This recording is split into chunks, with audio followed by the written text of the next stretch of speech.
অনেকেই আমাদের কাছে যারা আসেন প্রশ্ন করেন কেন কিডনি রোগ হয়। আসলে কিডনি রোগ হওয়ার অনেকগুলো কারণে আছে। প্রধানত আমাদের দেশে যে কারণগুলো সেগুলো হলো ডায়াবেটিস, উচ্চ রক্তচাপ, নেফ্রাইটিস, সেই সাথে যারা ধূমপান করে তাদের হতে পারে, যারা ওজন বেশি তাদের, এবং বংশগত কতগুলো কারণ আছে। তাছাড়া যাদের ঘন ঘন প্রস্রাবে প্রদাহ হয় এবং যাদের পাথর হয় বারে বারে তাদেরও হতে পারে। এছাড়াও কিছু কারণ আছে যেটা খুবই মানে নতুন বলতে পারেন। সেখানে ছিল আগে, যেটা chronic kidney disease of unknown origin, অর্থাৎ দীর্ঘস্থায়ী কিডনি রোগ কিন্তু কারণ জানা ছিল না।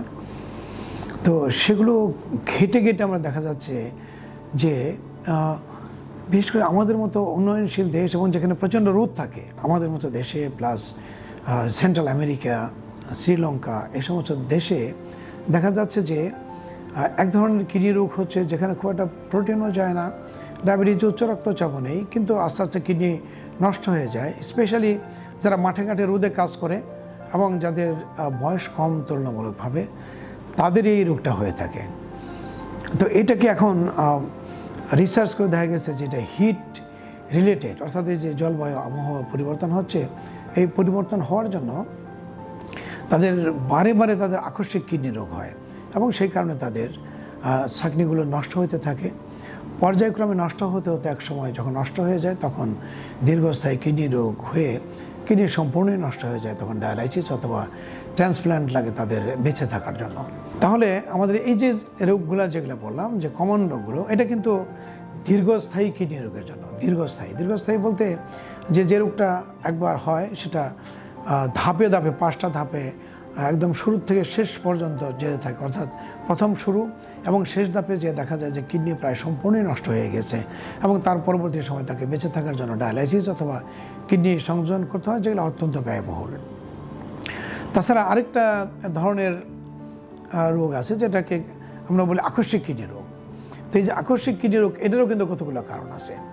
আকস্মিক কিডনি রোগ বলতে সম্পূর্ণ সুস্থ মানুষ ছিল, তেমন তার কোনো ঝুঁকিও নেই, কিন্তু হঠাৎ করেই বিশেষ কতগুলো কারণে দেখা যায় তার কিডনি কার্যকারিতা তার বন্ধ হয়ে যায় সাময়িকভাবে, অথবা কার্যকারিতা ব্যাহত হতে পারে। তো সেটা কয়েক ঘন্টার থেকে কয়েক দিনের মধ্যে হয় এবং ঠিকমতো সময় মতো চিকিৎসা যদি করা যায় তাহলে আবার একদম সম্পূর্ণ ভালো হয়ে যায়। তো এগুলোর প্রধান কারণ কি, আমাদের দেশের প্রেক্ষিতে যদি বলি তাহলে প্রধান কারণ দেখা যায় যে ডায়রিয়া, বমি, এটা প্রধান কারণ। ডায়রিয়া হয়ে পানি শূন্যতা হয়, আর পানি শূন্যতার জন্য তাদের একে আকস্মিক কিডনি রোগ হয়। এছাড়াও দেখা যায় যাদের হঠাৎ করে বেশি পরিমাণ রক্তক্ষরণ হয়, যেমন আগে যেটা আমরা দেখতাম প্রায়ই যে আমাদের মা বোনদের যখন ডেলিভারি হতো, ডেলিভারির পরে অনেকের প্রচুর রক্তক্ষরণ হতো এবং রক্তক্ষরণের পরবর্তী সময় তাদের রক্তচাপ অনেক কমে যেত এবং সেই জন্য তাদের আকস্মিক কিডনি বিকল হতো।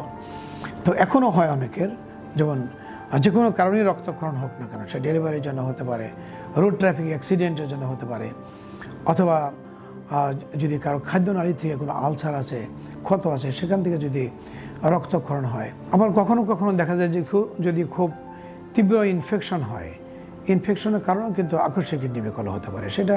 এবং যাদের ইউরিনে ইনফেকশন হয়, এখান থেকে দেখা যায় অনেকেরই ইউরোসেপসিস বলতে একটা কথা আছে, ইউরিনে ইনফেকশন, রক্তে ছড়িয়ে যায়, সেখান থেকেও ইনফেকশনের কারণে আকস্মিক কিডনি বিকল হতে পারে। অনেক সময় দেখা যায় যে কোনো পাথর যে প্রস্রাবের নালী বন্ধ করে দিল, তাহলে তো তার প্রস্রাব না হলে তো তার কিডনি বিকল হয়েই যাবে, সে কারণেও হতে পারে। অনেক সময় কিডনির প্রদাহের জন্য হয়।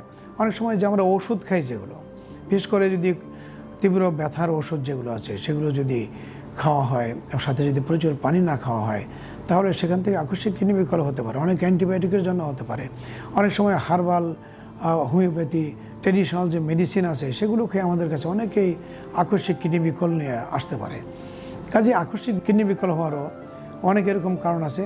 তবে আমাদের মনে রাখতে হবে যে যদি আকস্মিক কিডনি বিকলের কারণ হিসেবে যদি দেখা যায় পানির শূন্যতা অথবা রক্তক্ষরণ, আমরা যদি তাৎক্ষণিকভাবে সে পানি পূরণ করতে পারি, সেটা খাবার, স্যালাইন হোক অথবা পানি খেয়ে হোক, লবণ পানি খেয়ে হোক, তাহলে কিন্তু এই কিডনি বিকল থেকে আমরা একদম সরাসরি আমরা প্রতিরোধ করতে পারি। এবং তাছাড়া এই যে এখন গরমের দিন আসতেছে সামনে, অনেকে দেখা যাবে যে শরবত খাবে, এই খোলা শরবত, সেগুলো খেয়ে অনেকেরই ডায়রিয়া বমি হতে পারে এবং সে কারণে কিন্তু আকস্মিক কিডনি বিকল হতে পারে। সেজন্য বাইরের খোলা খাবার যেগুলো আছে সেগুলো থেকেও আমাদের খুবই সাবধান হতে হবে। তো কাজেই যখনই যদি কোনো আকস্মিক কিডনি বিকল হয়, অর্থাৎ আপনার যদি দেখা যায় যে কোনো কারণে বমি হচ্ছে, ডায়রিয়া হচ্ছে, অথবা প্রস্রাবের প্রচণ্ড গরমে গেলেন রোদের মধ্যে, সে রোদের কারণে ডিহাইড্রেশন হয়েও আকস্মিক কিডনি বিকল হতে পারে, তো সেই ক্ষেত্রে কী করতে হবে, তাৎক্ষণিকভাবে আপনাকে পানি অথবা খাবার স্যালাইন অথবা ডাবের পানি অথবা লবণ পানি এগুলো খেতে হবে। এবং যদি দেখা যায় দীর্ঘ সময় 6 ঘন্টা বা তার চেয়ে বেশি সময় কোনো প্রস্রাব হচ্ছে না, তাহলে একজন কিডনি বিশেষজ্ঞের শরণাপন্ন হতে হবে, তাহলে আপনি কিডনিকে রক্ষা করতে পারবেন।